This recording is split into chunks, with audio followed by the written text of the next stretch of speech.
تزکیہ نفس. تزکیہ نفس ایک اصطلاح ہے ایک زبان میں. یہ لفظ اکٹھے بھی آتے ہیں، الگ سے بھی اور زبانوں میں اور الفاظ ہیں اور اصطلاحات ہیں جو ایسے ہی لفظی معنی ادا کرتے ہیں. اس کا کسی بھی فرقے یا جماعت یا مذہب سے کوئی تعلق نہیں. یہ کرنے کا کام ہے جو ہر شخص، ہر عمر، ہر مقام، ہر لمحہ میں کر سکتا ہے اور کرنا چاہیے. خود سے، خود پہ اور پورے اعتماد سے آگے بڑھنا چاہیے. تزکیہ کوئی انہونی شے نہیں ہے، کوئی جادو یا ما فوق الفطرت یا طلسمی تجربہ ہے بھی نہیں ہے. ہم لوگوں کو اس لیے یہ بڑا لفظ لگنے لگا ہے یا لگتا ہے کہ یہ ہمارے علماء اور صوفیہ کے استعمال میں آ گیا، وگرنہ یوں دیکھو تو بس ایسا ہی ہے. خود پہ نظر رکھنی ہے ہر لمحے اور بس کچھ نہیں. ہم ویسے بھی خود کو، خود کے ساتھ والوں کو مشکل الفاظ کہتے رہتے ہیں، یا یوں کہ ایسے الفاظ ہم استعمال کرتے ہیں کہ جو بات کو مشکل بنا دیتے ہیں. بس بات مشکل لگنے لگ جاتی ہے. کوئی بھی حالت اپنانی یا اس پر غور کرنا بار بنا دیا جاتا ہے، اس لیے مشکل لگتا ہے. کہا جائے کہ خود کو ہر لمحہ دیکھتے رہو کہ کیا کر رہے ہو، کیا اللہ کو پسند آ رہے ہو، کیا یہ چاہو گے جو تم دوسرے کے ساتھ کرتے ہو تمہارے ساتھ بھی ہو.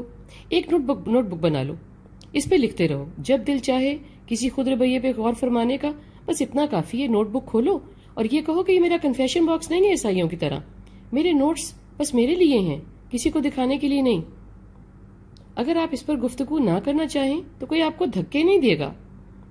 اب جو یہ اصطلاح سننے میں تو آ رہی ہے مگر علماء سے، یا یوں کہو کہ ایک الگ کلاس ہے جو یہ بات بتاتی ہے ہم کو، جو خود کو مذہبی یا زیادہ ہی پاکیزہ اور اللہ کے مقرب گردانتے ہیں.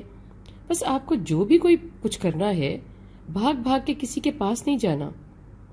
بھلا نفس میرا تزکیہ کوئی اور کرے، یہ کیسے ہو سکتا ہے؟ جیسے کہ پیٹ میرا، بھوک مجھے لگی ہو اور کوئی اور روٹی کھائے اور میرا پیٹ بھر جائے.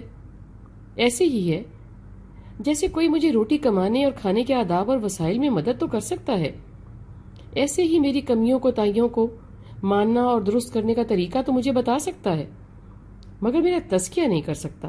مجھے سیدھا راستہ تو کوئی بتا سکتا ہے. اگر میں کسی کے بتائے کو سیدھا جانوں مانوں تو وہ مجھے راستے پر چڑھنے میں مدد بھی دے سکتا ہے، مگر نیت ہمت تو مجھے ہی کرنی ہے نا، اور ہر قدم خود کے لیے خود ہی اٹھانا ہے، وگرنہ راستہ نہ طے ہوگا. اور آخری بات، جو بھی کوئی کچھ بتا دے اس کے پیچھے نہیں لگ جانا ایسے ہی حدرم بن کے. ایسا نہ ہو کہ صحیح بات کو بھی پیچھے چھوڑ جاؤ. اللہ اس کی مدد کرتا ہے جو خود کی مدد کرتا ہے.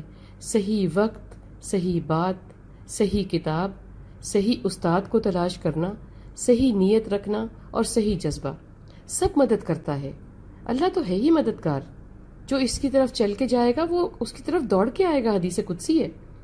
اس سب کے لیے فکر مند رہنا نفس کے ساتھ جہاد اور تزکیے کی طرف پہلا قدم اور مستند قدم ہے. پہلا قدم تو اٹھاؤ. تزکیہ ہوا کہ ہوا.